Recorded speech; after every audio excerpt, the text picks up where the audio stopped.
So let's go to the wiretapping, or the anti-wiretapping. Please don't get me wrong, I'm not opposing these amendments to the anti-wiretapping law, o kung meron man, meron lang sigurong ilang punto ako na pwedeng erase, especially in the course of plenary debates. But let me just state that sa tingin ko po, ganitong mga anti-wiretapping law, ang pinaka-importante po dito is to try to strike a healthy, good balance between two objectives. Any anti-wiretapping law in any jurisdiction would have twofold objectives. One is, of course, successful detection, investigation, prosecution, and perhaps even prevention of criminal, wrongful, or impermissible activity through the interception of relevant information or communications. That is a very legitimate public purpose and therefore constitutionally permissible. Yung isa sa isang banda naman po, yung isang objective, and that is actually implicit, inherent, and always expressed in any anti-wiretapping law, is to enhance the security of persons and property through the protection of private communications from unlawful interception, appropriation, and use, including those that may potentially be scandalous, embarrassing, and discrediting, but having no criminal investigation value or use.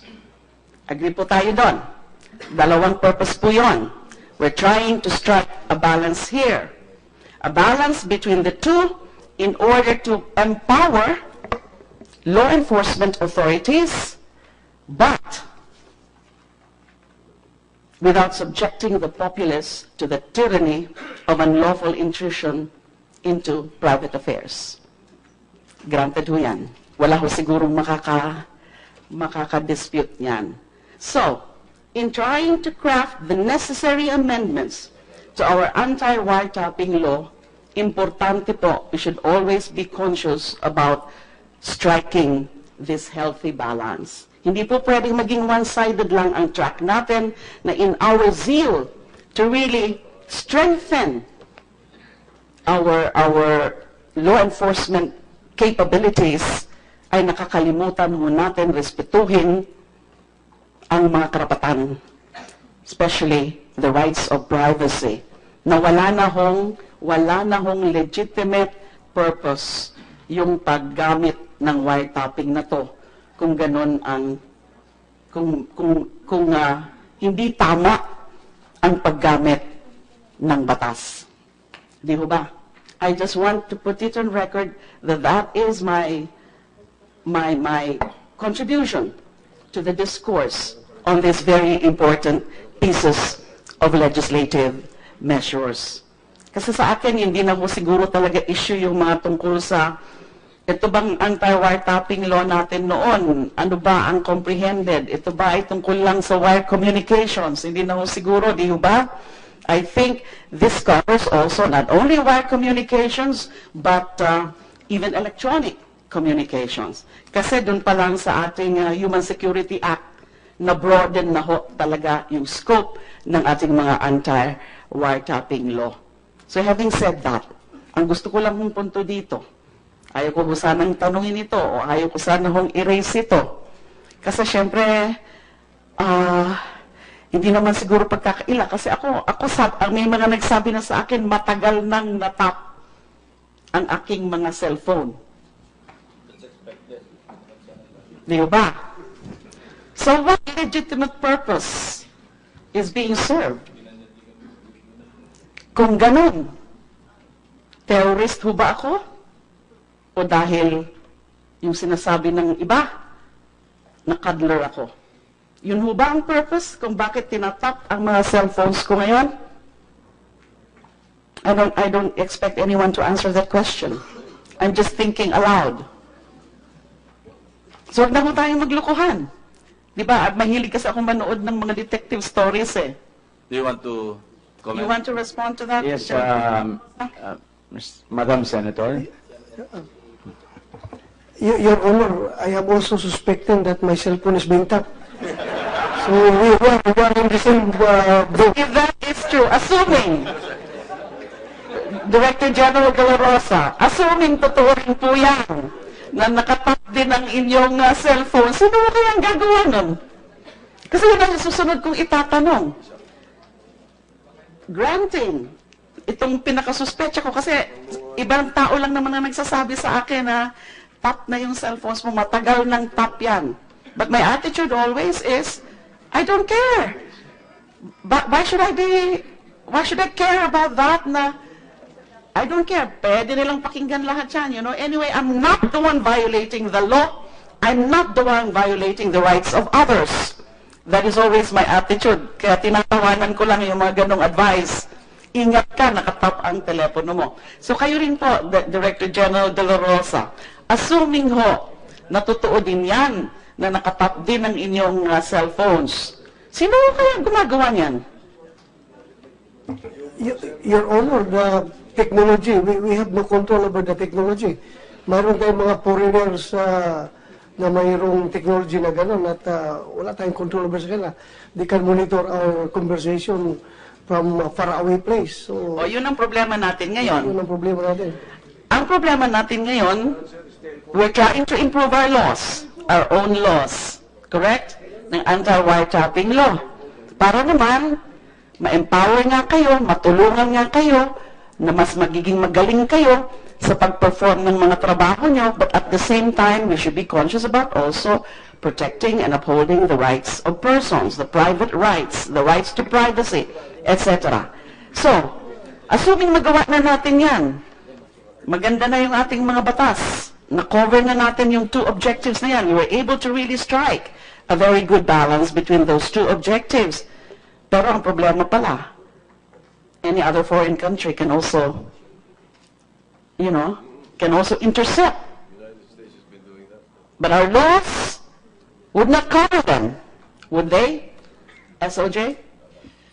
That's right, as of this moment. But may I be allowed to limit or to give an example with respect to the NBP? Yes, please.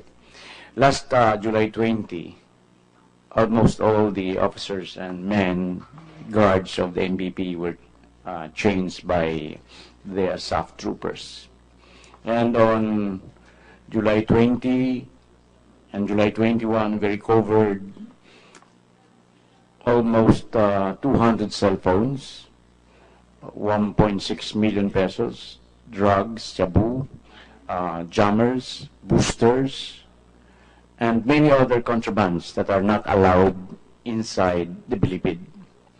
Now, even after the confiscation, there are several more searches, and that in the first day, the building 14, which we know is the most where the high-profile inmates are housed, there was no cell phone confiscated, despite the confiscation made during the first day.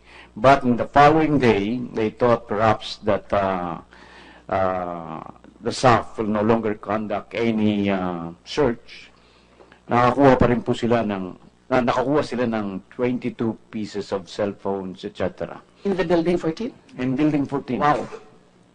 Why is that so? So The building 14 is supposed to be a secure area. Kaya nga po, pina-renovate bago ko po binalik yung Bilibid 19 from NBI detention facility. So why is that happening? Well, nakita po namin na talagang napaka-creative itong mga inmates sa Building 14. Yung mga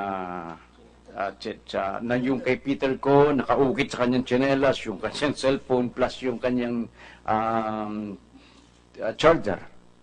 Tapos, And again, okay, I can believe that kasi ganyan naman talaga noon. Walang katapusan. Senator Lima, can we just allow Secretary Aguirre to continue the narration? Okay, thank you. before I'm we sorry. interject? I'm sorry. so marami pa rin po nakuha. The following day, mayroon pa rin charges. I don't know how were they able to hide. These are big boosters. Signal boosters. Now, we know for a fact that these are prohibited inside the Bilibid.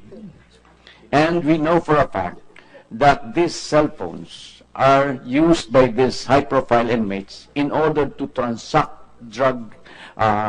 illegal drugs throughout the Philippines. So, is this not a case where wiretapping should be allowed? Because in the first place, they are not allowed to use these cell phones. That is a perfectly valid proposition. Now, yun na nga po, nakakalungkot lang na hanggang ngayon, nakakalusot pa rin pala. Wala ho talagang katapusan niya noon eh. Kahit anong klaseng mga regulasyon po ang mga pinapatupad natin noon na talagang strictly no cell phones. Dapat ang policy. And syempre, ang mga ganyan, mga contrabands na yan, hindi pwede yan nakakapasok dyan kung walang kakontsaba na mga prison guards or prison officials. So nakakalungkot, akala ko safe na talaga or secure na yung what is this? Building 14. And going back to the issue and thank you for raising those, or for giving that information.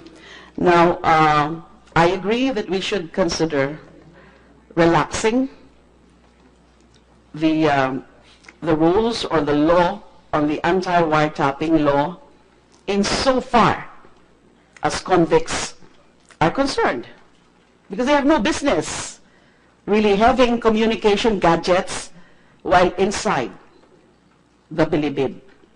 Now, so I also join the position that we can think of a lesser threshold of evidence when it comes to wiretapping. But nothing so low as to be susceptible so much to abuses or possible excesses on the part of law enforcement authorities. Thank you. Successful detection, investigation, prosecution, and perhaps even prevention of criminal, wrongful, or impermissible activity through the interception of relevant information or communications. That is a very legitimate public purpose and therefore constitutionally permissible. Yung isa sa issues, including those that may potentially be scandalous, embarrassing, and discrediting, but having no criminal investigation value or use. Agree po tayo doon. Dalawang purpose po yon. We're trying to strike a balance here. A balance between the two in order to empower law enforcement authorities. Ang banda naman po, yung isang objective, and that is actually implicit, inherent, and always expressed in any anti-wiretapping law, is to enhance the security of persons and property through the protection of private communications from unlawful interception, appropriation, and use. So let's go to the wiretapping, or the anti-wiretapping. Please don't get me wrong, I'm not opposing these amendments to the anti-wiretapping law, o kung meron man, meron lang sigurong ilang punto ako na pwedeng erase, especially in the course of plenary debates.